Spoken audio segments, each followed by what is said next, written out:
Episode की शुरुआत होती है और हम देखते हैं कि नांजा जिनशी को बोलता है कि उस दिन रात में मैंने जो कुछ भी किया था मैं उसकी रिस्पॉन्सिबिलिटी लेता हूँ। जो सुनकर जिनशी थोड़ा मुस्कुराती है और पूछती है कि आखिर तुम कहना क्या चाहते हो। अब यहाँ नांजा उसे प्रपोज करने की काफी कोशिश करता है लेकिन बेचारा कुछ बोल ही नहीं पा रहा था। तो जिनशी उससे बोलती है कि लो वाइन पियो और फिर बताओ। पर नांजा वाइन पीने के बाद भी काफी हिचकिचाता है तो जिनशी उसे और वाइन पिलाती है और दोनों काफी ज्यादा ड्रिंक कर लेते हैं और पूरी वाइन खत्म हो जाती है। लेकिन फिर भी नांजा उसे प्रपोज नहीं कर पाता। जिनशी कहती है कि अब तो वाइन भी खत्म हो गई तो अब बोल दो क्या बात है। नांजा अपनी पॉकेट से रिंग निकालता है लेकिन वो फिर भी उसे आई लव यू नहीं बोलता, जिससे जिनशी को काफी गुस्सा आता है और वो टेबल से उठकर कहती है कि मैं ही बोल देती हूँ। ये बोलकर वो उसके पास जाती है और आई लव यू बोलकर उसे किस कर देती है तो नांजा भी उसे किस कर देता है। अगली सुबह जब जिनशी उठती है तो नांजा को अपने बेड पर देखकर पूछती है कि तुम यहाँ पर क्या कर रहे हो। तो नांजा उसे बताता है कि ये मेरा रूम है और तुम मेरे बेड पर सोई हुई हो। जो सुनकर जिनशी उठ जाती है और पूछती है कि मैं यहाँ क्या कर रही हूँ। तो नांजा कहता है कि क्या तुम्हें कल रात हमारे बीच क्या हुआ इसके बारे में कुछ भी याद नहीं है। जब उसे याद आता है तो वह एम्बैरेस होकर यहाँ से जाने लगती है पर नांजा उठ के उसके सामने आ जाता है और बोलता है कि मैं फिर से तुम्हें याद दिला सकता हूँ कि क्या हुआ।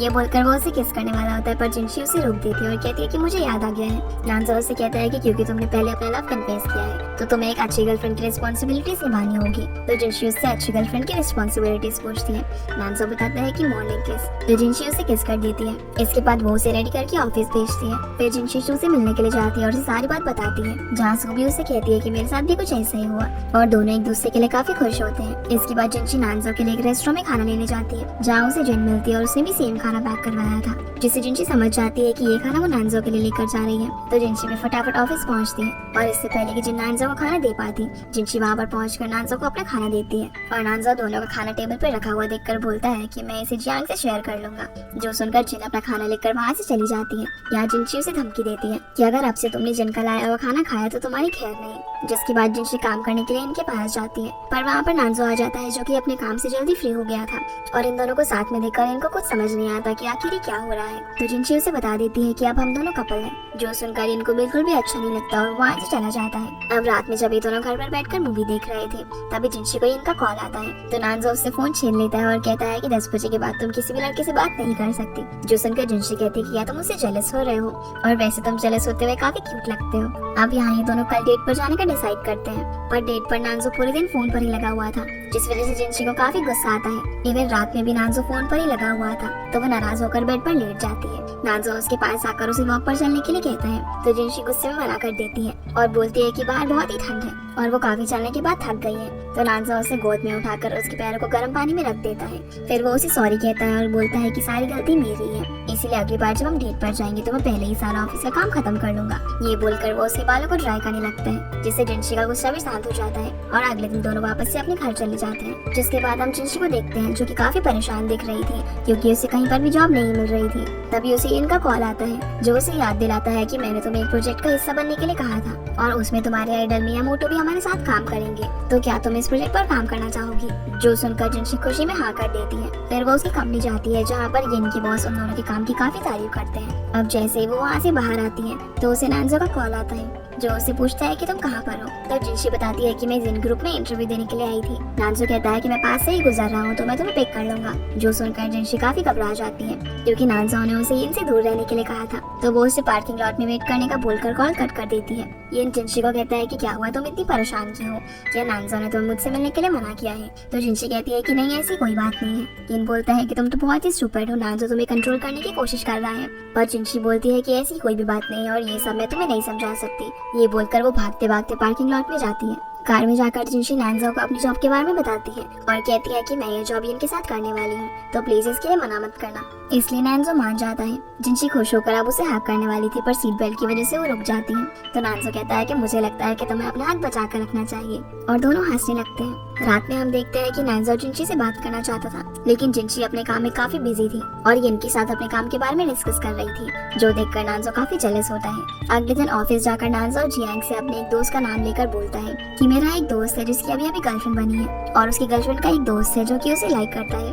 उसने अपनी गर्लफ्रेंड को पर्सनल स्पेस दिया है लेकिन उस लड़के को हमेशा उसके साथ देखकर उसे काफी जलन होती है और मैं चाहकर भी उन दोनों को अलग नहीं कर सकता। जिससे जियांग समझ जाता है कि वो अपने बारे में ही बात कर रहा था तो वो उसे आइडिया देता है कि आपको ऐसा कुछ करना चाहिए जिससे लड़की आपके ऊपर फिदा हो जाए और नांजा इस बारे में सोचने लगता है कि आखिर वो ऐसा क्या करे। दूसरी तरफ हम जिनशी को देखते हैं जो कि अपने आइडल से मिलती है जिनसे मिलकर वो काफी खुश हो जाती है और वो उसे शाम को साथ में डिनर करने के लिए भी बोलते हैं। जो सुनकर तो जिनशी की खुशी का ठिकाना ही नहीं रहता। वहीं हम नांजा को देखते हैं जो कि जिनशी को खुश करने के लिए बहुत अच्छा डिनर ऑर्डर करता है और वो जिनशी का वेट कर ही रहा था, तभी उसे उसका मैसेज आता है जो बोलती है कि वो आज घर लेट आएगी और वो डिनर भी बाहर ही करेगी। जो सुनकर नांजो काफी सैड हो जाता है। वही डिनर करने के बाद मिस्टर मियामोटो जिनशी को एक ऑटोग्राफ देते हैं और उसका एक छोटा सा पोर्ट्रेट भी बनाते हैं, जो देखकर जिनशी तो काफी खुश हो जाती है। अब क्योंकि काफी रात हो गई थी तो वो येन को जिनशी को घर छोड़ने के लिए बोलते हैं। घर पर नांजो जिनशी के इंतजार में उसे विंडो से देखने लगता है। तभी उससे नीचे जिनशी और येन दिखाई देते हैं जो कि काफी खुश होते हुए एक साथ आ रहे थे। इसी बीच येन को जिनशी के बालों में कुछ लगा हुआ दिखाई देता है जिससे वो हटाने लगता है, जो देखकर नांजो का गुस्सा आउट ऑफ कंट्रोल हो जाता है। अब जैसे ही जिनशी घर आती है तो वो उसे बताती है कि मैं आज बहुत ही खुश हूँ क्योंकि आज मैं अपने आइडल से मिली और वो उसे उसका दिया हुआ ऑटोग्राफ भी दिखाती है।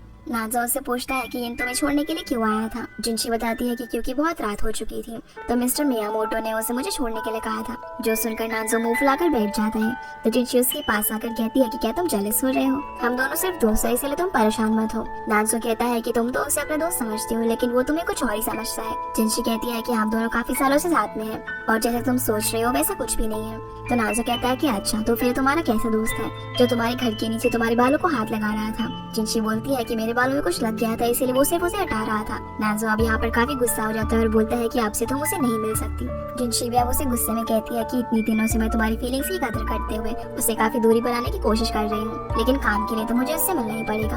अब यहाँ इन दोनों की बहस कुछ ज्यादा ही हो जाती है और कोई भी चुप होने का नाम नहीं ले रहा था। तभी नांजो उसे गलती से जिनशी की ऑटोग्राफ पर थोड़ी वाइन गिर जाती है, जो देखकर जिनशी को काफी गुस्सा आता है और वो बोलती है कि तुमने मेरा पोर्ट्रेट खराब कर दिया। नांजो कहता है कि अभी इतना इम्पोर्टेंट नहीं है, मैं तुम्हें ऐसे 1000 ला के दे सकता हूँ। तो जिनशी कहती है कि मेरे लिए काफी इम्पोर्टेंट है और मेरे लिए मेरा दोस्त सीन भी इम्पोर्टेंट है। मैं अपनी हर चीज को सिर्फ इसलिए नहीं छोड़ सकती कि मैं तुम्हें डेट कर रही हूँ। नांजो बोलता है कि क्या ये तुम्हारे लिए इतना इम्पोर्टेंट है और जिनशी अब उससे बहस नहीं करना चाहती थी और बोलती है कि ठीक है मैं घर छोड़कर जा रही हूँ। नांजो बोलता है कि क्या तुम मुझे इस पोर्ट्रेट के लिए छोड़कर जा रही हो। तो जिनशी कहती है कि क्या तुमने कभी मेरी फीलिंग्स को समझने की कोशिश की। ये बोलकर वो यहाँ से चली जाती है और नांजो भी उसे रोकने की कोशिश नहीं करता। जिसके बाद हम सू को देखते हैं जो कि अपने घर पर जुआन के साथ थी और वो उसे केक बनाने सिखा रहा था। जहाँ वो दोनों किस करने वाले थे तभी डोरबेल बज जाती है। इसी बीच जिनशी सू को कॉल करती है और बताती है कि मैं तुम्हारे घर की बाहर हुई से जल्दी से दरवाजा खोलो। अब क्योंकि सू अपने रिलेशनशिप के बारे में अभी जिनशी को नहीं बताना चाहती थी इसलिए वो जुआन को छुपने के लिए कहती है। फिर वो दरवाजा खोल के जिनशी को अंदर ले आती है। जिनशी अब उसे अपनी पूरी कहानी सुनाती है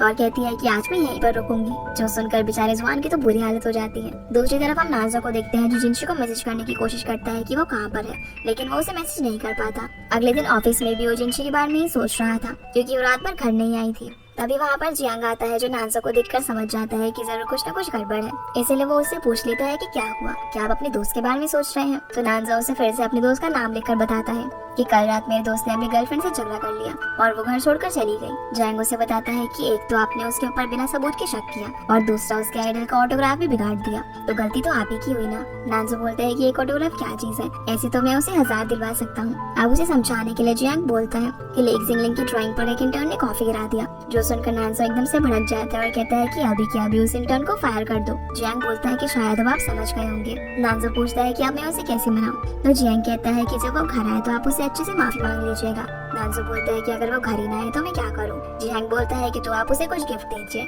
जैसे कि चॉकलेट, क्योंकि चॉकलेट लड़कियों को काफी पसंद होती है। इसीलिए अब नांजो ऑनलाइन चॉकलेट्स खरीदने का सोचता है लेकिन वहाँ पर काफी सारे ऑप्शन थे इसलिए वो काफी कंफ्यूज हो गया था कि वो कौन सी वाली खरीदे। और वो सोचने लगता है कि अगर मैंने कोई ऐसी चॉकलेट भेज दी जो जिनशी को पसंद ना आए तो शायद वो घर ही ना आए, इसलिए वो उसे एक चॉकलेट वाउचर भेज देता है ताकि वो अपनी पसंद से चॉकलेट चूज कर सके। जो देखकर जिनशी काफी भड़क जाती है और मन ही मन कहती है कि एक तो उसने अभी तक मुझसे माफी भी नहीं मांगी और क्या मैं उसकी पसंद की एक चॉकलेट भी डिजर्व नहीं करती। ये बोलकर वो गुस्से से अपना फोन पटक देती है। दूसरी तरफ नांजो उसके मैसेज का वेट कर रहा था लेकिन जिनशी उसे कोई भी रिप्लाई नहीं देती। तभी जेन उसके लिए खाना लेकर आ जाती है। अब नांजो को भूख तो लगी थी लेकिन उसे जिनशी की बात याद आ जाती है, इसलिए वो खाना खाने से मना कर देता है। फिर वो उसे कहती है कि आज तुम्हारी मीटिंग है तो क्या तुम भूखी ही मीटिंग में जाओगे, लेकिन नांजो फिर भी खाने से मना कर देता है। तो वो एक सैलेड का बॉक्स रखकर उसके लिए चली जाती है और नांजो सोचने लगता है कि शायद सैलेड तो मैं खा ही सकता हूँ। जिसके बाद हम सू और जुआन को देखते हैं जो कि साथ में रोमांटिक मूवी देखने वाले थे और जैसे ही जुआन सू को किस करने वाला होता है तब फिर से घर की डोरबेल बजती है, जिससे जुआन को काफी गुस्सा आ जाता है। और क्योंकि नांजो ने जिनशी से अभी तक माफी नहीं मांगी थी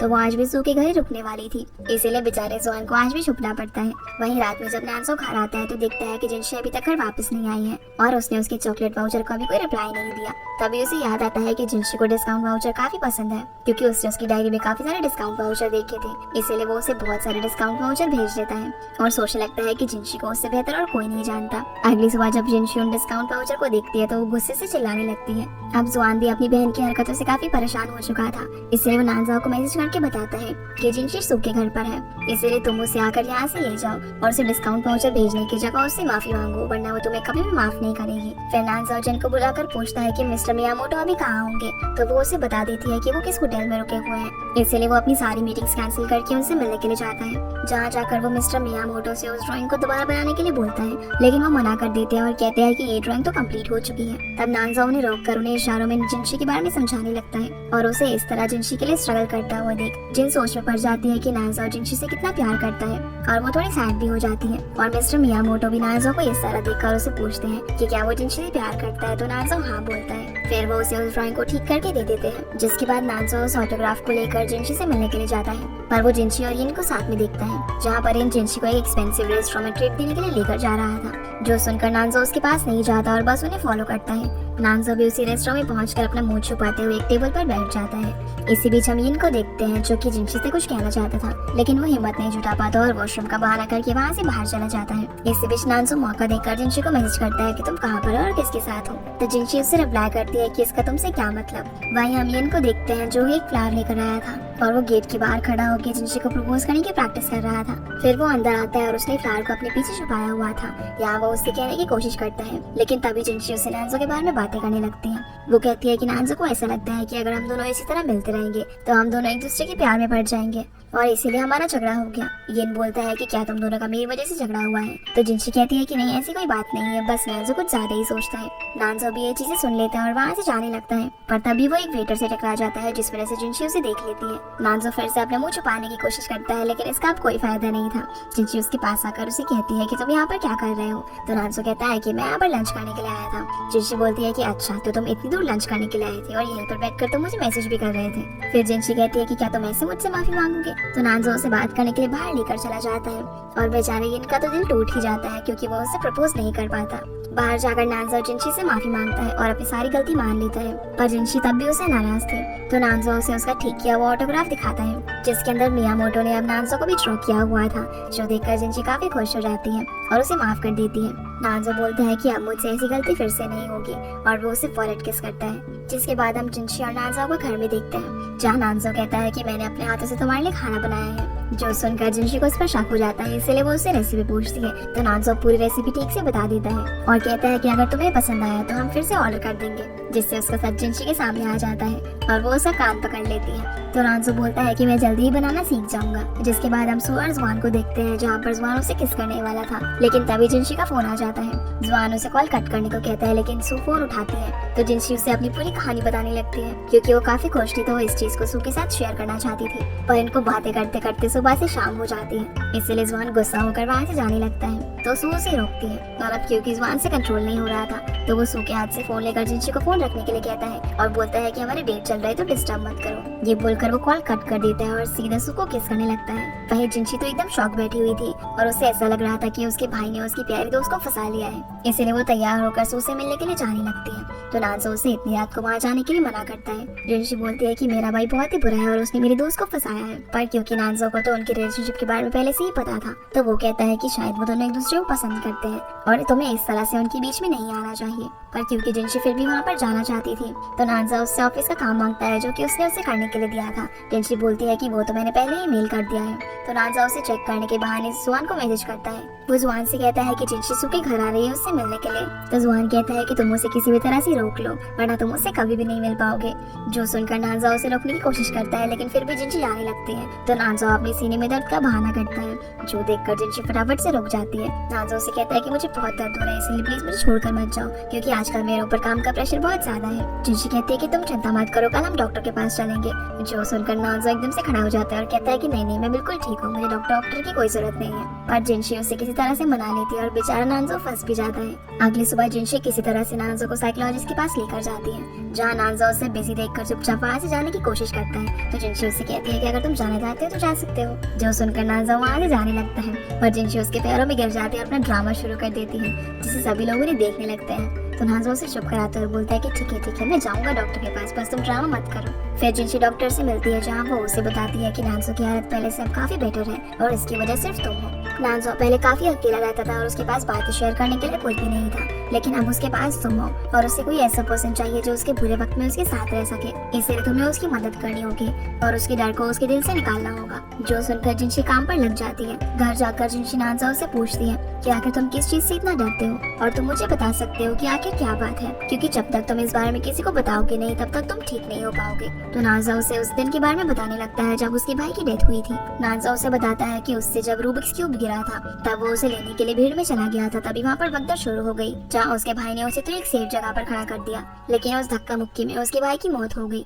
तभी से वो उस रूबिक्स क्यूब को अपने पास रखता है ताकि उससे और कोई गलती ना हो। जिनशी कहती है कि जब तक तुम इस रूबिक्स क्यूब को अपने पास रखोगे तब तक तुम अपने पास्ट से नहीं निकल पाओगे और तुम्हारा डर कभी भी खत्म नहीं होगा। ये बोलकर वो उसके हाथ से रूबिक्स क्यूब छीनने लगती है और नानजो भी उसे लेने लगता है, जिस वजह से वो रूबिक्स क्यूब नीचे गिरकर टूट जाता है। अब जैसे ही जिनशी उस क्यूब को उठाने के लिए आती है तब वो देखती है कि उसके अंदर तो उसका सिग्नेचर है, मतलब कि ये क्यूब उसका है। इसी बीच हमें एक फ्लैशबैक दिखाया जाता है जहाँ पर हम जिनशी को देखते हैं जो कि रूबिक्स क्यूब सॉल्व ना कर पाने की वजह से रो रही थी। तभी वहाँ पर नानजो का भाई आता है जो उस रूबिक्स क्यूब को सॉल्व कर देता है और वो उस रूबिक्स क्यूब को उसे दे देती है। और जिनशी ही वही लड़की है जिससे नानजो ने बचपन में लेग जिंगलिंग एनिमेशन बनाने का वादा किया था। प्रेजेंट में जिनशी नानजो से माफी मांगती है और कहती है कि अगर उसने उसके भाई को रूबिक्स क्यूब नहीं दिया होता तो आज शायद उसे साइकोलॉजिकल प्रॉब्लम से गुजरना नहीं पड़ता, क्योंकि इतने सालों से वो यही सोच रहा था कि ये क्यूब उसके भाई का है। जिनशी उसे ये भी बताती है कि बचपन में तुम्हारे भाई ने मुझसे कहा था कि जब भी तुम उस रूबिक्स क्यूब के साथ खेलते हो तब तुम काफी ज्यादा कॉन्फिडेंट हो जाते हो। सारी बातें सुनकर नानजो कहता है कि अच्छा, अगर ये प्रॉब्लम तुम्हारी वजह से हुई है तो इसकी रिस्पॉन्सिबिलिटी भी तुम्हें लेनी चाहिए। जिनशी बोलती है कि ये मैं कैसे कर सकती हूँ। तो नानजो कहता है कि तुम हमेशा मेरे साथ रहना और मुझे कभी भी छोड़कर मत जाना। दूसरी तरफ हम मिस्टर लू को देखते हैं जो कि सभी इन्वेस्टर्स को नानजो की कंपनी से इन्वेस्टमेंट विड्रॉ करने के लिए कह रहा था। इस बात का पता चलते ही नानजो उससे मिलने के लिए आता है और उसे लेग जिंगलिंग के लिए एक चांस मांगता है। तो मिस्टर लू बताता है कि ये सब मेरे हाथ में नहीं है, ये सब शेयर होल्डर्स के हाथ में है, इसीलिए अगर तुम मेरे कन्विंस कर पाए तो तुम्हारा काम हो जाएगा, जिसके लिए तुम्हें उन लोगों के सामने प्रेजेंटेशन देनी होगी। क्या तुम्हें ये बात मंजूर है? तो नानजो हाँ कह देता है। असल में मिस्टर लू को लग रहा था कि इतने सारे शेयर होल्डर्स को देखकर नानजो उनके सामने प्रेजेंटेशन नहीं दे पाएगा, क्योंकि उसे क्राउड फोबिया है, इसीलिए उसने ये चाल चली थी। अब हम मीटिंग वाले दिन देखते हैं जहाँ पर नानजो के साथ जिनशी भी आई होती है और वो उसे मीटिंग में जाने से पहले एक काला चश्मा पहना देती है। नानजो अब मीटिंग में जाकर काफी अच्छी प्रेजेंटेशन देता है, जो देखकर जिनशी भी काफी खुश हो जाती है और मिस्टर लू तो उसे देखते ही रह जाते हैं। और क्योंकि अब उसका प्लान फेल हो चुका था, इसीलिए मीटिंग के बाद वो जिन से मिलता है, जहाँ वो उससे पूछता है कि नानजो जिनशी से ही शादी क्यों करना चाहता है। तो जिन कहती है कि ये तो उनकी पर्सनल चॉइस है, इसमें मैं कुछ नहीं कह सकती। मिस्टर लू बोलता है कि ऐसा कुछ भी नहीं है। ये कहकर वो उसे एक फाइल देता है और बताता है कि नानजो के पापा मरने से पहले अपने 5% शेयर जिनशी के फादर के नाम ट्रांसफर कर गए थे। इन शेयर्स को हासिल करने के लिए नानजो जिनशी से शादी कर रहा है, क्योंकि ऐसा करने पर ही वो कंपनी में सीईओ बनकर रह पाएगा। पर मिस्टर लू ऐसा नहीं चाहते थे, इसीलिए वो उन दोनों का ब्रेकअप कराना चाहते थे। वो जिनको कहता है कि और शायद तुम भी यही चाहती हो, जो सुनकर जिन मुस्कुराने लगती है। जिसके बाद हम जिनशी को देखते हैं जो कि नानजो को ऑफिस में खाना देने के लिए आई थी, पर नानजो मीटिंग में था। तो जिन जिनशी के पास आकर कहती है कि नानजो आजकल काफी बिजी है और वो बहुत ही काम कर रहा है, इसीलिए तुम बार बार यहाँ पर आकर उसे डिस्टर्ब मत किया करो।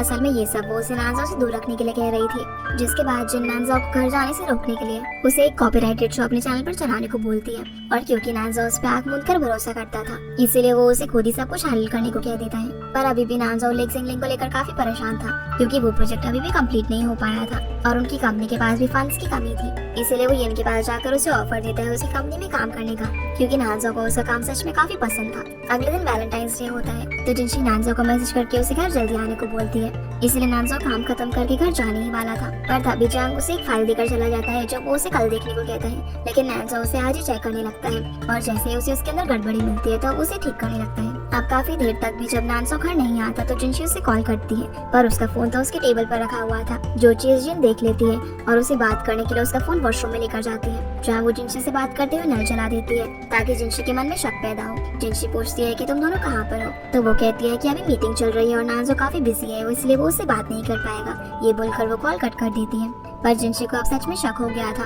और वो सोचती है कि आखिर पीछे से शावर की आवाज क्यों आ रही थी, लेकिन फिर भी वो किसी तरह से अपने थॉट्स को कंट्रोल करती है। दूसरी तरफ नानजाओ को कॉपीराइट इशू के बारे में पता चल जाता है, तो वो जिन को बुलाकर उस प्रोजेक्ट को टर्मिनेट करने के लिए कहता है। जिन बोलती है कि हम ऐसा नहीं कर सकते क्योंकि फर्स्ट एपिसोड ऑलरेडी एयर हो चुका है और अगर हम इस प्रोजेक्ट को रोकेंगे तो हमें बहुत ज्यादा कंपनसेशन पे करना होगा। पर नानजाओ किसी भी हालत में उसे टर्मिनेट करना चाहता था। दूसरी तरफ जिनशी परेशान होकर उसे मैसेज पे मैसेज किए जा रही थी, जो मैसेज नानजाओ सुबह देखता है और उसे सॉरी कहता है क्योंकि वो रात भर ऑफिस में ही था और उसे कल रात घर ना आने के लिए सॉरी बोलता है। फिर नानजाओ अपनी लॉयर से मिलता है और उसे कॉन्ट्रैक्ट टर्मिनेट करने के लिए बोलता है, पर लॉयर बताती है कि अगर उन्होंने अभी कॉन्ट्रैक्ट टर्मिनेट किया तो उन्हें काफी ज्यादा कंपनसेशन पे करना होगा। जिसके बाद हम जिनशी को देखते हैं जो कि एक जॉब इंटरव्यू के लिए गई हुई थी, पर वो ऑफिस से एक सुनसान जगह पर था और वहाँ पर एक भी एम्प्लॉय नहीं था, तो एम्प्लॉयर उससे बदतमीजी करने लगता है। पर जिनशी किसी तरह से वहाँ से बाहर भाग आती है। फिर जिनशी मदद के लिए नानजाओ को कॉल करती है और उसे पिक करने के लिए बुलाती है, पर नानजाओ एक मीटिंग में था और वो उसकी पूरी बात सुने बिना ही उसे टैक्सी लेकर घर जाने का बोलकर कॉल कट कर देता है। जिनशी उसे टेक्स्ट भी करती है, लेकिन वो कहता है कि मैं काफी बिजी हूँ इसलिए मैं तुमसे बाद में बात करूंगा, जो सुनकर जिनशी को काफी गुस्सा आता है। वही नानजाओ मीटिंग खत्म होने के बाद घर जाने का सोच ही रहा था, तभी जिन उसके सामने बेहोश होने का नाटक करने लगती है। इसलिए नानजाओ को ना चाहते हुए उसे हॉस्पिटल लेकर जाना पड़ता है। नानजाओ जब घर आ रहा था तो उसे रास्ते में जिनशी मिलती है, जिससे वो कार में बैठने के लिए कहता है, पर जिनशी मना कर देती है क्योंकि वो उससे काफी नाराज थी। और जब नानजाओ से सॉरी बोलता है तो वो मान जाती है। अब जैसे वो कार का डोर ओपन करती है और बैठने वाली थी, तभी वो सीट पर जिन का स्कार्फ देखती है, जिसे देखकर वो काफी नाराज हो जाती है और बोलती है कि उसने उससे कहा था ना कि पैसेंजर सीट पर कोई भी लड़की नहीं बैठनी चाहिए। नानजाओ अब यहाँ पर उसे समझाने की काफी कोशिश करता है, लेकिन जिनशी उसकी बात नहीं सुनती और दोनों फिर से बहस हो जाती है। इसीलिए जिनशी वहाँ से चली जाती है। अब जिनशी रोते हुए सू के घर जाती है और उसे सारी बातें बताती है, पर सू से बात करने पर उसे रियलाइज होता है कि वो कुछ ज्यादा ही अपने दिमाग चला रही थी और उसने तो नानजाओ की एक भी बात नहीं सुनी। अब क्योंकि उसे समझ नहीं आ रहा था कि वो क्या करे, इसीलिए वो सू के गले लगकर रोने लगती। नानजाओ को उसके घर पर काफी परेशान देखते हैं और वो जिनशी को मैसेज तो करता है, लेकिन वो उसे सेंड नहीं कर पाता। पर आखिर में वो उसे ये मैसेज करता है कि जल्दी सो जाना, जो देखकर जिनशी को उस पर और ज्यादा गुस्सा आता है। तो सू उसे समझाती है कि नानजाओ को पता ही होगा कि तुम मेरे घर पे हो, इसीलिए उसने तुम्हें जल्दी सोने के लिए कहा है। दूसरी तरफ हम जिन को देखते हैं, जो कि उस कॉपीराइटेड एनिमेशन का बहुत ही इंपॉर्टेंट डॉक्यूमेंट को डिस्ट्रॉय कर देती है। अगले दिन जिनशी नानजाओ से बात करने के लिए उसके ऑफिस जाती है, लेकिन वहाँ वो देखती है कि नानजाओ सो रहा है। तो जिनशी उससे कोट उड़ाकर बोलती है कि अभी तो मैं तुम्हें माफ कर रही हूँ क्योंकि तुम बहुत ही बेचारे लग रहे हो। ये बोलकर वो यहाँ से चली जाती है। दूसरी तरफ जिनशी को एक कंपनी से कॉल आता है और वो उसे मिलने के लिए बुलाते हैं। वहीं ऑफिस में जब नानजाओ की आंख खुलती है तो जिन उसके पास आकर कहती है कि तुम अपना ध्यान बिल्कुल भी नहीं रखते, वो तो मैं थी कि जिसने तुम्हें एक कोट उड़ा दिया, और वो उसे जिनशी के यहाँ पर आने के बारे में नहीं बताती। रात में जिनशी नानजाओ को कॉल करके उसे बताती है कि उसे एक जॉब मिल गई है, जो सुनकर नानजाओ उसे कांग्रेचुलेट करता है। तो जिनशी उससे घर जल्दी आने को बोलती है, पर नानजाओ कहता है कि ऑफिस में काफी सारा काम है इसीलिए मैं घर जल्दी नहीं आ पाऊंगा, जो सुनकर जिनशी को थोड़ा बुरा लगता है, लेकिन वो खुश थी कि नानजाओ घर आ रहा है। और कॉल कट करने के बाद उसे रियलाइज होता है कि उसने नानजाओ को कॉल क्यों किया, क्योंकि उसने तो उससे अभी तक माफी भी नहीं मांगी। फिर हम नानजाओ को ऑफिस में देखते हैं, जो देर रात तक काम करके घर के लिए निकल ही रहा था। तो जिन उससे ऑफिस में रेस्ट करने के लिए ही बोलती है, क्योंकि थोड़ी देर बाद उसकी लॉयर से मीटिंग थी। पर नानजाओ उसकी बात नहीं सुनता और घर चला जाता है, जहाँ जाकर वो देखता है कि जिनशी उसका इंतजार करते करते सोफे पर ही सो गई है। इसीलिए वो उसके पास जाकर उसे कांग्रेचुलेट करता है और उसके फोरहेड पर किस करता है। तब जिनशी नींद में बड़बड़ाने लगती है कि नानजाओ प्लीज मुझे छोड़कर मत जाओ। तो नानजाओ उसका हाथ पकड़ लेता है और बोलता है कि मैं तुम्हें छोड़कर कहीं नहीं जाऊंगा, और क्योंकि वो उसकी नींद खराब नहीं करना चाहता था,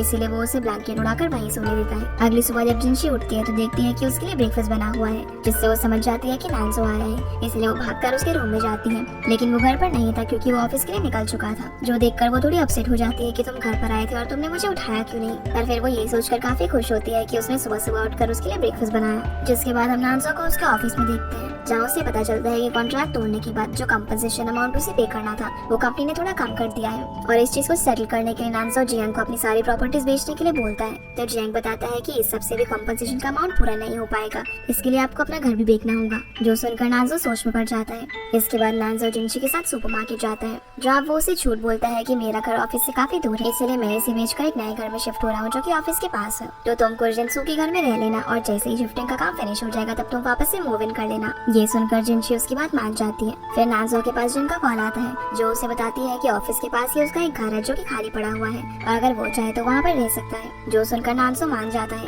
और बोलता है कि वैसे भी अभी मेरे पास घर देखने का टाइम नहीं है, इसीलिए थैंक यू। अगले दिन जिनशी जब नानजाओ की शिपिंग में हेल्प करवाने के लिए आती है, तब वो वहाँ पर जिन को देखकर काफी भड़क जाती है और वो उससे पूछती है कि तुम यहाँ पर क्या कर रही हो। तो वो कहती है कि क्या तुम्हें नानजाओ ने नहीं बताया कि वो मेरे घर पर शिफ्ट हो रहा है। जो सुनकर जिनशी को और ज्यादा गुस्सा आ जाता है और वो उससे उस दिन शावर वाली बात पूछती है, जिस बात का जिन कोई जवाब नहीं देती और सर नीचे कर लेती है ताकि जिनशी को उस पर और ज्यादा शक हो। जिनशी बोलती है कि मैं नानजाओ की गर्लफ्रेंड हूँ, इसलिए तुम्हें मुझे ये बात एक्सप्लेन करनी होगी। तो जिन कहती है कि तुम उसकी गर्लफ्रेंड हो तो मैं क्या करूँ, तुम उससे दूर रहो क्योंकि तुम हमेशा ही उसे परेशानी में डालती रहती हो और नानजाओ को किसी समझदार पर्सन की जरूरत है, बिल्कुल मेरे जैसे, जो कि हर प्रॉब्लम में उसका साथ दे। ये बोलकर वो उस कार्टन को जोर से पटकती है जिसमें जिनशी और नानजाओ की फोटोज थी, जो देखकर जिनशी को गुस्सा आ जाता है और उसका हाथ पकड़कर उसे खींच देती है। पर जिन काफी ड्रामेबाज थी, वो जानबूझकर नीचे गिर जाती है। उसी वक्त नानजाओ भी वहाँ पर आ जाता है, जिसे ऐसा लगता है कि शायद जिनशी ने उसे धक्का दिया है, इसलिए वो जिन की साइड लेने लगता है, जो देखकर जिनशी को और ज्यादा गुस्सा आता है और फिर इन दोनों में काफी बहस हो जाती है। इसलिए जिनशी वहाँ से चली जाती है। जिनशी अब सू के घर पर जाकर फिर से उसे सारी बातें बताती है। अगले दिन हम देखते हैं कि मिस्टर लू जिनशी से मिलता है और उसे उन शेयर्स के बारे में बताते हुए कहता है कि नानजाओ तुमसे सिर्फ इन शेयर्स की वजह से शादी कर रहा है और वो उसे इन शेयर्स के बदले काफी पैसे भी ऑफर करता है क्योंकि वो बिल्कुल भी नानजाओ को आगे बढ़ता हुआ नहीं देख सकता था। जिनशी बोलती है कि मैं भला तुमसे पैसे क्यों लूं, मैं तो ये शेयर्स नानजाओ को बेच दूंगी। अब क्योंकि जिनशी यहाँ पर उसकी बातों में नहीं आ रही थी तो मिस्टर लू बोलता है कि फिर तुम्हारे मैरिज एग्रीमेंट में ऐसा क्यों लिखा हुआ है कि अगर तुम उसे कर्जा पे करने में असफल रही तो तुम्हारी जो भी प्रॉपर्टी है वो नानजाओ की हो जाएगी, चाहे वो कुछ भी हो, जिसके अंदर ये शेयर्स भी इन्वॉल्व होते हैं। इस बात का जिनशी के पास कोई जवाब नहीं था, इसीलिए वो उठकर वहाँ से चली जाती है और वो नानजाओ को कॉल करके उसे मिलने के लिए बुलाती है। पर नानजाओ कहता है कि मैं अभी एक मीटिंग में हूँ, इसलिए मैं तुमसे बाद में मिलूंगा। तो जिनशी उसे मैसेज करके आज मिलने को बोलती है। अब नानजाओ अपना सारा काम खत्म करके ऑफिस से निकल रहा था, तभी उसके पास जिन आती है और उसे बताती है कि उनकी एक इन्वेस्टर से मीटिंग है। पर नानजाओ बोलता है कि उसे घर जाना है। तो जिन बोलती है कि अगर ये मीटिंग नहीं हुई तो लेक्सिंग रुक जाएगा, इसलिए नानजाओ को रुकना ही पड़ता है। इसलिए वो जिनशी को मैसेज करके बताता है कि वो एक जरूरी मीटिंग में जा रहा है, इसलिए वो नहीं आ पाएगा। अब यहाँ हम देखते हैं कि पहले से इन दोनों के रिलेशनशिप की बढ़ती दूरियां जिनशी को काफी परेशान कर रही थी।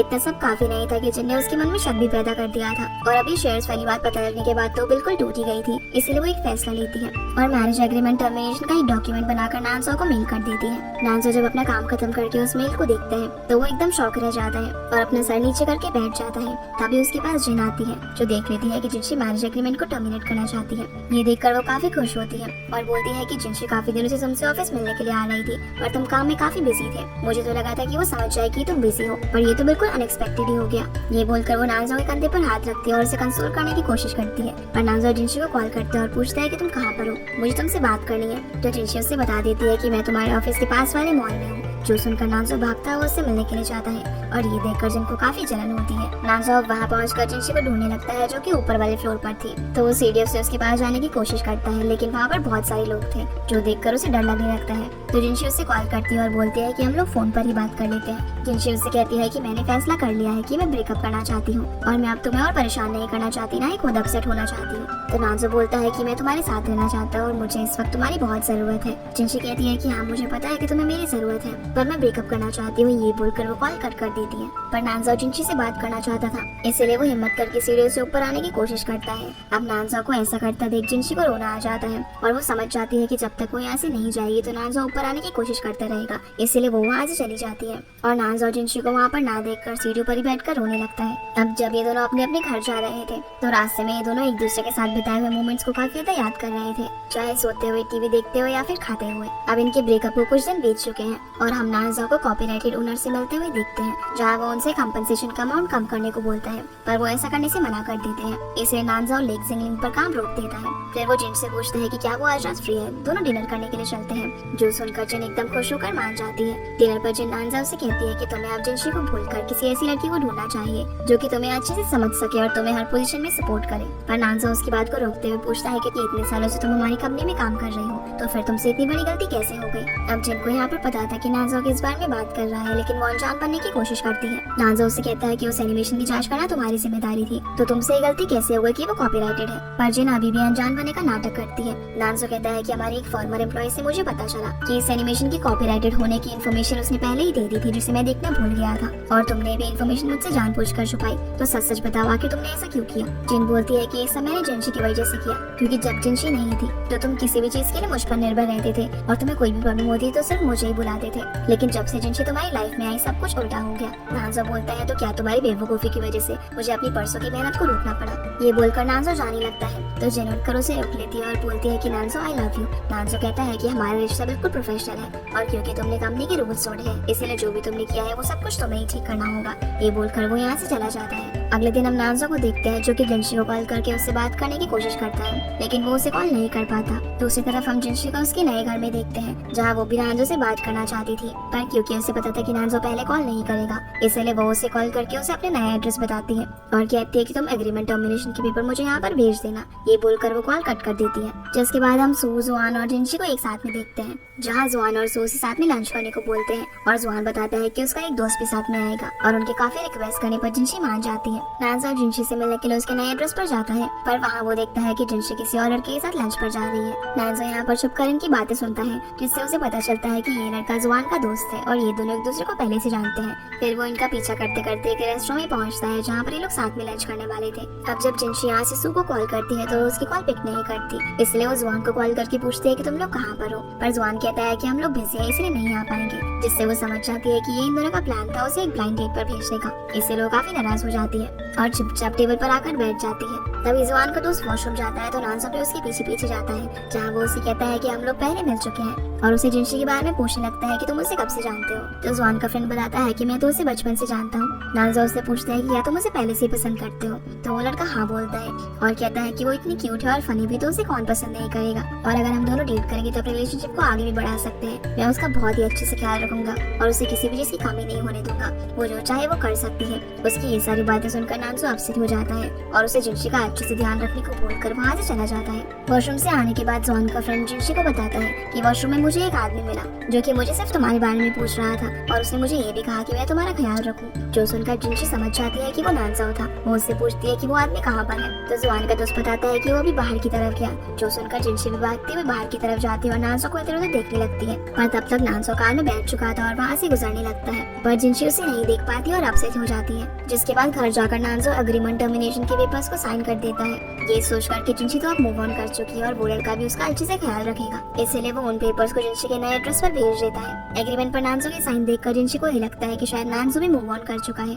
पर दोनों एक दूसरे की फीलिंग से अनजान थे। फिर जिनशी एक लॉयर को कॉल करके पूछती है कि उनके फादर के नाम पे जो शेयर्स है क्या वो वैलिड है, तो लॉयर उसे बताती है कि हाँ वो बिल्कुल वैलिड है और वो जैसे चाहे अपने भाई के साथ उन्हें बांट सकती है। तो जिनशी अपने नाम के 5% शेयर्स को नांजो के नाम करके एक लेटर के साथ उसे उसके घर पर भेज देती है, पर नांजो उस पार्सल को खोलकर देखता भी नहीं, क्योंकि उसे ये लग रहा था कि जिनशी ने इसके अंदर एग्रीमेंट की कॉपी भेजी होगी, इसलिए वो उसे लॉकर के अंदर रख देता है। अगले दिन हम देखते हैं कि जिनशी को एक कॉल आता है जिससे उसे पता चलता है कि उसका कॉमिक पैराडाइज स्ट्रीट 19 एक एनिमेशन बनाने के लिए सिलेक्ट किया गया है। जो सुनकर वो काफी खुश हो जाती है और कंपनी में मीटिंग के लिए जाती है। जिनशी जब वहाँ पर जाती है तब वो वहाँ पर कुछ एम्प्लॉइज को बात करते हुए सुनती है कि नांजो की कंपनी काफी मुसीबत में है, क्योंकि सारे इन्वेस्टर्स ने अपना इन्वेस्टमेंट उस कंपनी से विड्रॉ कर लिया है। जो सुनकर वो उनसे और इन्फॉर्मेशन बताने को बोलती है, तो वो स्टाफ उसे बताते हैं कि वो कंपनी कॉपीराइट इशू में फंस गई थी और उस इशू को सेटल करने के लिए उस कंपनी के ओनर ने अपनी सारी प्रॉपर्टीज को बेच दिया। जो सुनकर जिनशी काफी ज्यादा अपसेट हो जाती है और सोचती है कि नांजो इतने दिनों से ये सब परेशानियों से गुजर रहा था और मैंने इस कंडीशन में उससे ब्रेकअप कर लिया। अब मीटिंग में जिनशी कंपनी की सीईओ से बोलती है कि वो चाहती है कि ये एनिमेशन नांजो की कंपनी में बने, तो सीईओ कहती है कि अभी उनकी कंपनी की कंडीशन काफी खराब है। तो जिनशी कहती है कि मुझे उस कंपनी के ओनर पर पूरा भरोसा है क्योंकि मैं पहले वहाँ पर काम कर चुकी हूँ। दूसरी तरफ हम यिन को देखते हैं जो कि नांजो की कंपनी में काम करने के लिए मान गया था। फिर नांजो को जिनशी के कॉमिक पैराडाइज स्ट्रीट 19 का प्रपोजल मिलता है। तभी यिन उससे आकर कहता है कि हमें जिनशी को कंपनी में बुला लेना चाहिए ताकि हम उसके काम के बारे में और भी चीजें जान सके। पर नांजो कहता है कि हमें इस तरह क्रिएटर को परेशान नहीं करना चाहिए और अभी अभी हमने उसी कंपनी का प्रपोजल एक्सेप्ट किया है। यिन कहता है कि अगर जिनशी यहाँ पर आएगी तो इससे आपका रिलेशनशिप और मजबूत हो जाएगा, पर नांजो उसे बता देता है कि हम दोनों का ब्रेकअप हो चुका है। इसी बीच वो सोचता है कि अगर जिनशी यहाँ पर आएगी तो उसे फिर से उससे मिलने का मौका मिलेगा, इसलिए वो मान जाता है। अगले दिन हम देखते हैं कि जिनशी वहाँ पर आकर इनसे मिलती है, तो इन इसे देखकर बहुत खुश होता है और उसे हक करने वाला होता है, लेकिन जियांग उसे रोक देता है और बोलता है कि हमें मीटिंग करने के लिए जाना है। मीटिंग में जिनशी और नांजो एक दूसरे से बिल्कुल प्रोफेशनली मिलते हैं और हैंडशेक करते हैं। मीटिंग में जिनशी अपने कॉमिक के बारे में सबको बताने लगती है, पर नांजो उसकी बात पर बिल्कुल भी ध्यान नहीं दे रहा था, वो तो सिर्फ उसे देखे ही जा रहा था।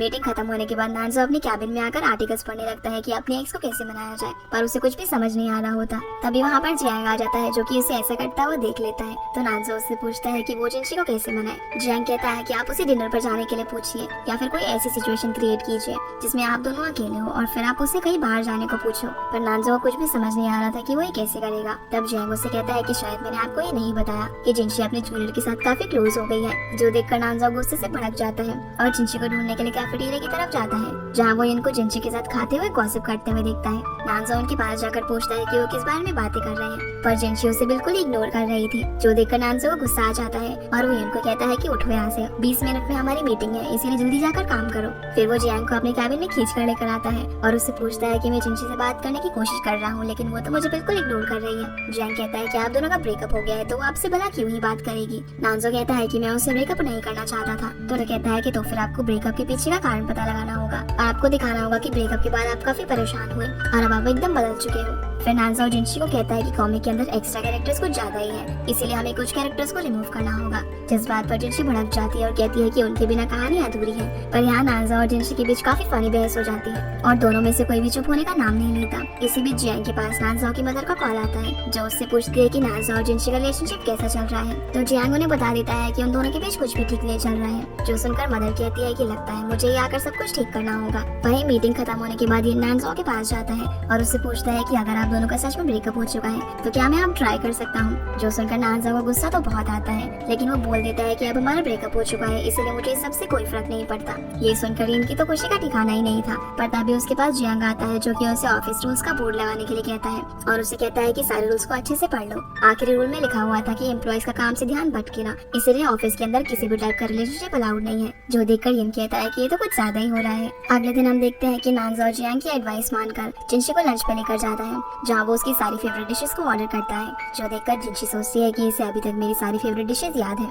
जिनशी बोलती है कि मुझे नहीं पता था कि तुम्हारी कंपनी इतनी प्रॉब्लम में है और मैं तुमसे ब्रेकअप नहीं करना चाहती थी। मैं तो तुम्हारी मदद करना चाहती थी, पर तुमने कभी मेरे उस लेटर का जवाब ही नहीं दिया। अब क्योंकि नानजो ने वो लेटर नहीं पढ़ा था, इसलिए वो बोलता है कि हाँ तुम मेरी मदद कर सकते हो। जो सुनकर जिनशी सोचती है कि इसने तो मुझे थैंक यू की जगह कुछ और ही बोल दिया और वो ये बोलकर चली जाती है कि जब भी तुम्हें मेरी हेल्प चाहिए हो तो बता देना। अब घर जाकर नानजो उस लेटर को पढ़ता है जिसमें जिनशी ने उसे थैंक यू कहा था उसकी हर मुसीबत में साथ देने के लिए, और उसमें लिखा था कि अगर वो चाहे तो उसके पास जो गो कंपनी के 5% शेयर है वो उसके नाम कर सकती है। और अब यहाँ जाकर नानजो को समझ में आता है कि शायद इस वजह से जिनशी को मिसअंडरस्टैंडिंग हो गई होगी कि मैं उससे शेयर्स की वजह से शादी करना चाहता था। तभी नानजो के पास जिनशी का कॉल आता है, जो उसे बताती है कि तुम्हारी मदर ने मेरे पास कॉल किया था और वो तुम्हारे पुराने घर में गई थी, जहाँ के लोगों ने उन्हें बता दिया है कि तुम अब वहाँ पर नहीं रहते हो और उन्होंने मदर को तुम्हारा नया एड्रेस भी दिया है। तो नानजो कहता है कि क्या तुम फिर से मेरी एक बार मदद कर सकती हो, जिस पर जिनशी हाँ कह देती है और बोलती है कि आखिरी बार होगा। जिनशी अब नानजो के घर आती है और उसके पास अभी तक उन दोनों के फोटोज देखकर वो काफी खुश होता है। फिर जब मदर घर में आती है तो वो उन दोनों से पूछती है कि तुम अचानक यहाँ पर क्यों मूव हो गए। तो नानजो कहता है कि ये घर ऑफिस से पास है और जिनशी को भी ये जगह काफी पसंद है क्योंकि यहाँ आसपास काफी रेस्टोरेंट है। तो जिनशी बोलती है कि ये घर तो मेरे जिन का है और हम लोग यहाँ पर रेंट पर रहते हैं। अब उनके अलग अलग जवाब सुनकर मदर को उन पर शक तो हो जाता है, इसलिए वो जिनशी से पूछती है कि पास में यहाँ पर कौन सा रेस्टोरेंट है, चलो कुछ खाने के लिए चलते हैं क्योंकि मुझे काफी भूख लगी है। पर जिनशी को तो इस बारे में कुछ भी नहीं पता था। तो नानजो बोलता है कि हाँ यहाँ पर पास ही में एक बहुत अच्छा रेस्टोरेंट है, चलो हम वहाँ पर खाने के लिए चलते हैं। रेस्टोरेंट में मदर देखती है कि जिनशी और नानजो एकदम चुपचाप बैठे हुए थे। तो मदर बहाना करती है कि मैं आज काफी थक गई हूँ, इसीलिए मैं सोच रही हूँ कि आज तुम्हारे घर पर ही रुक जाऊँ। जो सुनकर नानजो कहता है कि हाँ हाँ बिल्कुल क्यों नहीं, पर जिनशी उसे घूरने लगती है। अब मदर के यहाँ से जाते ही नानजो जिनशी को कहता है कि प्लीज तुम मेरी आखिरी बार मदद कर दो। घर जाकर जिनशी नानजो से कहती है कि अब हमारा ब्रेकअप हो चुका है और मैं अब तुम्हारे साथ एक ही रूम में नहीं सो सकती। जिनकी ये सारी मदर पास में खड़े होकर सुन रही थी। नानजो बोलता है कि मैंने आज ही दोबारा लेटर पढ़ा और मुझे लगता है कि तुम्हें मिसअंडरस्टैंडिंग हो गई है कि मैंने उन शेयर्स की वजह से तुम्हें प्रपोज किया था। तो जिनशी बोलती है कि हाँ तुमने इसी वजह से तो मुझे प्रपोज किया था। अब इससे पहले कि नानजो कुछ बोल पाता मदर यहाँ पर आ जाती है और नानजो को उनके साथ सुपरमार्केट जाने को कहती है। बाहर जाकर मदर नानजो से बोलती है कि मुझे पता है कि तुम दोनों का ब्रेकअप हो गया है, इसीलिए सच सच बताओ कि आखिर ऐसा क्यों हुआ था। नानजो बताता है कि पिछले कुछ समय में कंपनी पर काफी मुसीबतें आई, इसलिए मैं काम में काफी बिजी रहता था। तो जिनशी को ऐसा लगा कि मैं उसे नेग्लेक्ट कर रहा हूँ। मदर बोलती है कि हाँ बिल्कुल उसे तो ऐसा लगेगा ही, तुम्हें उसके साथ रहना चाहिए था। फिर नानजो कहता है कि शायद उसे मिस जिन और मेरे रिलेशनशिप को लेकर भी मिसअंडरस्टैंडिंग हो गई। मदर कहती है कि ये बात तो मुझे पहले से ही पता है कि जिन तुम्हें पसंद करती है और उसने भी जरूर जिनशी के मन में शक पैदा करने के लिए कुछ ना कुछ ट्रिक्स यूज की होगी, इसीलिए तुम्हें उसे दूर रहना चाहिए था। फिर नानजो कहता है कि और उसे शायद ये भी मिसअंडरस्टैंडिंग हो गई है कि मैंने उसे उसके शेयर्स के लिए प्रपोज किया था। मदर नानजो से पूछती है कि क्या तुम मूव ऑन कर चुके हो, तो नानजो ना में जवाब देता है। इसलिए मदर कहती है कि अब मैं जैसा कहूंगी तुम वैसा ही करना। अगली सुबह अपनी मदर के कहने पर नानजो जिनशी का फेवरेट ब्रेकफास्ट बनाता है और उसकी बहुत केयर करता है, जो देखकर जिनशी को काफी अच्छा लगता है और वो मुस्कुराने लगती है। फिर वो उन दोनों को और करीब लाने के लिए कमर दर्द का बहाना करती है और वो जिनशी से बोलती है कि अगर तुम आज फ्री हो तो क्या तुम मेरे साथ हॉट स्प्रिंग चलोगी। अब इससे पहले कि जिनशी कुछ बोल पाती नानजो हाँ कर देता है, जो देखकर जिनशी उसे घूरने लगती है। जिसके बाद ये लोग रिजॉर्ट पहुंचते हैं, जहाँ ये दोनों जब अपने रूम में जाते हैं तो रूम को काफी सजा धजा देखकर जिनशी को थोड़ा awkward लगता है। नानजो अब यहाँ उसे कहता है कि मुझे माफ कर दो, मैं जब तुम्हारे साथ था तो मैं सिर्फ अपने काम के बारे में ही सोच रहा था और मैंने कभी तुम्हारे लिए सरप्राइजेस वगैरह नहीं प्लान किए, लेकिन अगर तुम मुझे एक चांस दोगे तो मैं तुम्हारे लिए बहुत सारे सरप्राइजेस प्लान करूंगा। जिनशी बोलती है कि तुम्हें नहीं लगता कि इस सब के लिए काफी देर हो चुकी है और मैं यहाँ पर सिर्फ तुम्हारी मदर के कहने पर आई हूँ। ये बोलकर वो यहाँ से चली जाती है, जिसके बाद मदर हॉट स्प्रिंग लेते हुए जिनशी को बताती है कि मुझे तुम दोनों के ब्रेकअप के बारे में सब कुछ पता है। और ये सारी बातें नानजो भी सुन रहा था। मदर कहती है कि नानजो तुमसे उन शेयर्स के लिए शादी नहीं करना चाहता था, बल्कि वो तो अपने फादर की विल के लिए तुमसे शादी करना चाहता था। पर बाद में उसे सच में तुमसे प्यार हो गया और वो अब सच में तुम्हारे साथ रहना चाहता है। तुमने उसे लाइफ को जीना सिखाया है, लेकिन जब से तुम्हारा ब्रेकअप हुआ है तब से नानजो फिर से अकेला फील कर रहा है। ये सारी बातें सुनकर जिनशी को फील होने लगता है कि उसे नानजो के साथ नहीं छोड़ना चाहिए था। और अब जैसे ही वो पानी से बाहर आ ही रही थी तभी उसका सर चकराने लगता है और वो वहीं पर बेहोश हो जाती है, जो देखकर मदर नानजो को पुकारती है। नानजो भी भागता हुआ आता है और जिनशी को वहाँ से निकालकर रूम में ले जाता है, जहाँ जैसे ही जिनशी को होश आता है नानजो कहता है कि मैं यहीं पर बैठा हुआ हूँ, अगर तुम्हें किसी चीज की जरूरत हो तो मुझे बता देना। अब चेकआउट करते वक्त नानजो जिनशी से कहता है कि मैं तुमसे उन शेयर्स की वजह से नहीं बल्कि अपने फादर की आखिरी विश की वजह से शादी करना चाहता था, लेकिन बाद में मुझे तुमसे प्यार हो गया और मैं अपनी फादर की इस विश के लिए ग्रेटफुल हूँ कि उनकी विश की वजह से मैं तुमसे मिला और मुझे तुमसे प्यार हो गया। पर जिनशी यहाँ उसे कुछ भी जवाब नहीं देती और यहाँ से चली जाती है। जिसके बाद हम देखते हैं कि जिनशी काम करते करते नानजो के घर पर ही सो जाती है, तो नानजो उसके पास आकर उसे अपना कोट उड़ा देता है और उसके फॉरहेड पर किस करता है। पर तभी जिनशी की आँख खुल जाती है, पर जिनशी उसका कोट वापस करके घर जाने लगती है। तो नानजो बोलता है कि मैं तुम्हें ड्रॉप कर दूंगा। जिनशी कहती है कि इसकी कोई जरूरत नहीं है, मैं चली जाऊंगी। तो नानजो कहता है कि अब तुम हमारी कंपनी के साथ काम कर रही हो, इसीलिए तुम ये तो एक्सेप्ट कर ही सकती हो। इसके बाद नानजो जिनशी को उसके घर छोड़ने के लिए जाता है, जहाँ पहुंचकर नानजो कहता है कि मैं उस वक्त तुमसे ब्रेकअप नहीं करना चाहता था, लेकिन कंपनी में काफी सारे इश्यूज चल रहे थे और मुझे लग रहा था कि मैं हार गया हूँ। जिनशी बोलती है कि तुम ये सारी चीजें मुझे अब क्यों बता रहे हो। नानजो कहता है कि क्योंकि मैं नहीं चाहता कि तुम मुझे और गलत समझो। मैं मानता हूँ कि उस वक्त मैं काफी सेल्फिश हो गया था और सिर्फ अपनी कंपनी के बारे में सोच रहा था,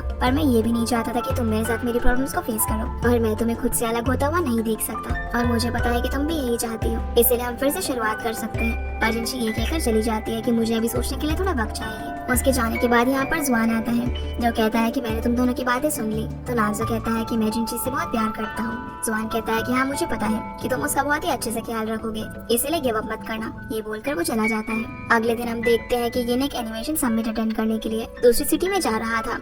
असल में नानजो ने उसे जानबूझकर वहाँ पर भेजा था ताकि वो ऑफिस में जिनशी के साथ टाइम स्पेंड कर सके, पर तभी उसे पता चलता है कि जिनशी भी उस समिट में गई हुई है। यहाँ तो उसकी चार उस पे ही भारी पड़ गई थी। नानजो अब अपने कैबिन में जाकर जियांग से वहाँ के लिए एक फ्लाइट और होटल बुक करने के लिए बोलता है, जो सुनकर जियांग कहता है कि भला आप वहाँ पर क्यों जाना चाहते हो। तब नानजो कहता है कि जिनशी को भी उसके ऑफिस वालों ने वहाँ पर भेजा हुआ है, जो सुनकर जियांग सब कुछ समझ जाता है और भागकर उसके लिए फ्लाइट और होटल बुक करने के लिए जाता है। और बेचारा नानजो अपनी गलती पर काफी पछता रहा था। दूसरी तरफ जिनशी समिट वाली जगह पर पहुंच जाती है, जहाँ वो यिन से मिलती है और दोनों साथ में एक फोटो क्लिक करते हैं। फिर हम नानजो को एयरपोर्ट पर वेट करता हुआ देखते हैं। तभी वो जिनशी और इनकी फोटोग्राफ को सोशल मीडिया पर देखता है, जिसे देखकर उसे काफी जलन होती है और वो जियांग को कॉल करके 2 बजे से पहले वाली फ्लाइट्स बुक करने के लिए कहता है। जियांग उसे देखकर बताता है कि 2 बजे से पहले वाली फ्लाइट में सिर्फ इकोनॉमिक क्लास खाली है, तो नानजो उसे वही बुक करने के लिए कहता है। जिसके बाद हम देखते हैं कि नानजो काफी धक्का मुक्की करने के बाद इकोनॉमिक क्लास वाली फ्लाइट में पहुंच जाता है, जहाँ सर्वाइव करने के लिए उसने फिर से काला चश्मा पहना हुआ था और बच्चे उसे काफी तंग कर रहे थे, लेकिन वो किस तरह से कंट्रोल करता है, क्योंकि उसे डर था कि कहीं इन जिनशी को उसे दूर ना ले जाए। जिसके बाद हम जिनशी और इनको समिट में देखते हैं, जहाँ इन उसे बताने लगता है कि पहली बार जब तुमने मुझे अपने असिस्टेंट बनने के लिए बुलाया था तब मुझे उस काम में बिल्कुल भी इंटरेस्ट नहीं था, लेकिन जब मैंने तुम्हारा काम के लिए डेडिकेशन देखा तो मैंने अपना मन बदल लिया। फिर वो उसे कहता है कि तुमने मेरी लाइफ बदल दी। जब भी तुम मेरे आसपास होते हो मुझे काफी अच्छा लगता है और जब भी काम के लिए हम दोनों पूरा दिन साथ रहते थे तो वक्त का पता ही नहीं लगता था कि टाइम कैसे गुजर रहा है। अब यहाँ वो अपनी फीलिंग्स को और कंट्रोल नहीं कर पा रहा था, इसलिए वो बोल देता है कि जिनशी आई लव यू, जो सुनकर जिनशी तो एकदम शॉक में उसे देखने लगती है, पर ये बोलकर वो हंसने लगता है। तो जिनशी भी हंसने लगती है और वो सोचती है कि इन उससे मजाक कर रहा था और बेचारा इन तो ये सोचकर ही खुश था कि वो अपनी फीलिंग्स को उसके साथ कन्फेस कर पाया। तभी वहाँ फायरवर्क्स शुरू हो जाते हैं और वो दोनों उसे देखने लगते हैं। फायरवर्क्स देखते देखते जिनशी उस दिन के फाउंटेन शो को याद करने लगती है और सोचती है कि उस दिन शायद नानजो मुझसे कुछ कहना चाहता था, जो सुनकर इन कहता है कि तुम अभी भी उससे मूव ऑन नहीं कर पाई हो ना। और क्योंकि ये बात सच थी तो जिनशी अपना सर नीचे कर लेती है। तभी ये नानजो को उनकी तरफ आते हुए देखता है, इसलिए वो जिनशी को गले लगा लेता है, जो देखकर जिनशी कहती है कि तुम ये क्या कर रहे हो। तो इन उसे चुप रहने के लिए बोलता है। अब नानजो का तो उन दोनों को इस तरीके से देखकर मुंह ही लटक गया था, तो वो जिनशी को आवाज लगाता है। जैसे ही जिनशी पीछे मुड़ती है तो ये उसका हाथ पकड़ लेता है और बोलता है कि अरे वाह क्या कोइंसिडेंस है, मिस्टर नानजो आप भी यहाँ पर आए हुए हैं और वैसे हम दोनों मूवी देखने जा रहे हैं तो हम लोग यहाँ से निकलते हैं। ये बोलकर वो जिनशी का हाथ पकड़कर उसे ले जाने लगता है, पर जिनशी पीछे मुड़कर नानजो को देखती है और जब वो उसे अपने पीछे नहीं पाती तो वो इनसे हाथ छुड़ाकर नानजो को ढूंढने के लिए उसकी तरफ भागती है। अब उसे ऐसे करता हुआ देखिए मुस्कुराने लगता है क्योंकि शायद ये सब उसने जानबूझकर किया था। वहीं जिनशी अब भागते भागते नानजो को ढूंढने लगती है लेकिन वो उसे कहीं पर भी नहीं मिलता। अब जब वो थक कर एक जगह रुकती है तभी नानजो उसके पीछे काफी सारे बलून लेकर आता है, उसका नाम पुकारता है। नानजो कहता है कि मुझे पता है कि मेरे साथ रहना बिल्कुल भी आसान नहीं है, लेकिन जब तुम मेरे साथ होती हो तो मुझे अपने अंदर काफी चेंजेस फील होते हैं। मुझे भीड़ भाड़ वाली जगहों से भी कम डर लगता है। नानजो कहता है कि मैं तुम्हारे बगैर एक दिन भी नहीं रह सकता। ये कहकर वो उससे आई लव यू बोलता है और अब जिनशी भी अपनी फीलिंग्स को और कंट्रोल नहीं कर पाती, इसीलिए वो उसे हक कर लेती है, जो देखकर वहाँ खड़े हुए सभी लोग तालियां बजाने लगते हैं। अगले दिन नानजो यिन को अपने ऑफिस में बुलाता है और उसे कहता है कि मुझे तुम्हारे और जिनशी के प्लान के बारे में पता चल गया था। यिन कहता है कि मेरा प्लान ये तो आपको जिनशी से दूर करना था और उसके प्लान बी के बारे में हमें एक फ्लैशबैक से दिखाया जाता है, जहाँ हम देखते हैं कि समिट में जब यिन ने जिनशी को हक किया था तब उसने उसे कहा था कि मैं सच में तुमसे प्यार करता हूँ, लेकिन मैं तुम्हें नानजो से मिलाने में मदद करूंगा। और वहाँ उसने जो कुछ भी किया वो उन दोनों को जानबूझकर भड़काने के लिए किया था ताकि उन दोनों की फीलिंग्स बाहर आ सके। जिसके बाद नानजो जिनशी को अपने रूम में बुलाता है। जैसे ही वो वहाँ आती है तो नानजो उसे हक कर लेता है, जो देखकर जिनशी बोलती है कि हमने तो डिसाइड किया था ना